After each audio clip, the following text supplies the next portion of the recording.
Hi everyone, welcome back to Trees and Turtles. My name is Imogen. In today's video, I am talking about balancing your 9 to 5 with personal projects, how to make it work. If you're not already subscribed, make sure to do that, give this video a thumbs up, follow me on Instagram, and let's get started. So, when you're working, it can feel like a big challenge to actually find time for personal projects.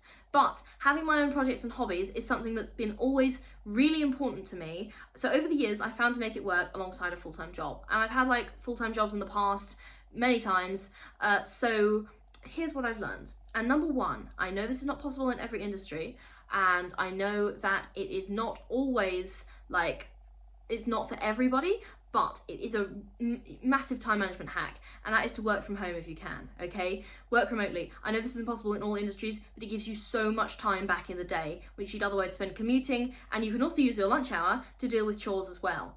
So this is why I prioritise remote work now, is because it gives me at least 3 hours back in my day, okay? It gives me the hour I spend commuting in the morning, at least. It gives me the hour I spend commuting in the afternoon, at least. And it gives me my lunch hour.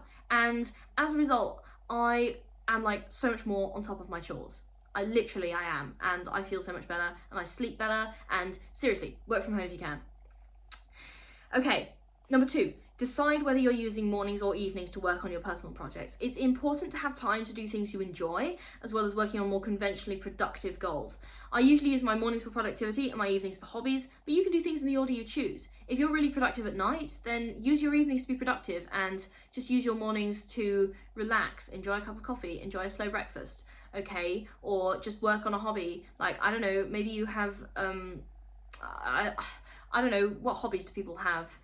Like flower arranging. I always use flower arranging as an example when I can't think of a hobby. But like, use mornings or evenings for productivity, not necessarily both, unless the stuff you're working on is fun. But again, don't get burned out. Right, number 3, get up early. Nobody likes hearing this. I'm gonna say it anyway. Get up early. For 2 years during sixth form, I got up at 5 AM, 6 days a week, and it was great. And it really helped me improve, and I studied a lot, and I did well, and I did it less often while I was at university, but I still did it, and it really helped when I did it, and I'm trying to do it now as well. So get up early. Seriously, you have more time in the day, okay?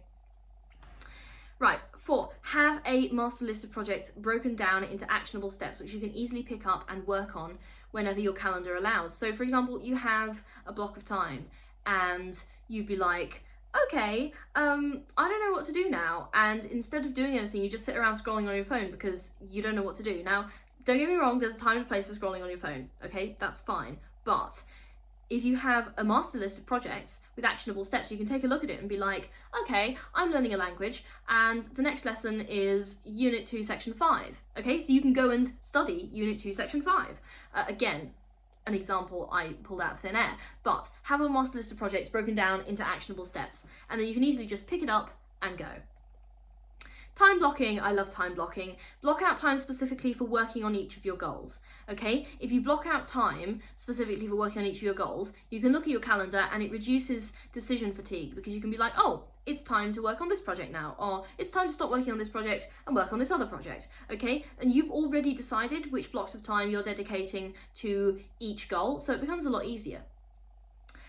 Right, use your weekends for larger projects. One thing I want to do while working is use weekends to travel, so I can tick some destinations off my bucket list without using too much of my holiday allocation. So weekends are a huge time hack, and weekends are, yeah, obviously weekends are for like sleeping in and being lazy and, you know, seeing your friends, but also you can use weekends days to accomplish larger projects, and that can be really exciting because you could be like, oh, this weekend I'm gonna do this from my bucket list, or this weekend I'm going to do this, or this weekend I'm like just spending 8 hours working on this project I'm writing, okay? That's really exciting, okay? So your weekends can actually become some real times where it feels like an event, okay? And you're working on your projects and you're making significant progress because you have time to devote.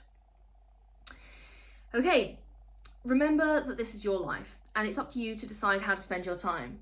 But don't let time pass you by just because you're working, okay? Your dreams and goals outside of work deserve attention too. And yes, I hope for you that your career is something that you find joy and fulfillment in, and you learn new skills and you have wonderful co-workers and you get paid a lot and you are generally extremely fulfilled in your career. But you have a life as well, okay? And you have other projects that you want to work on, and your dreams and goals outside of work, you could do both, okay? So this is something I use to motivate myself when I don't feel like spending time on my own projects. I'll be like, yes, you know, this is great, but also there's this, okay? And it's really important to remember that this is your life and you get to spend it how you want to spend it.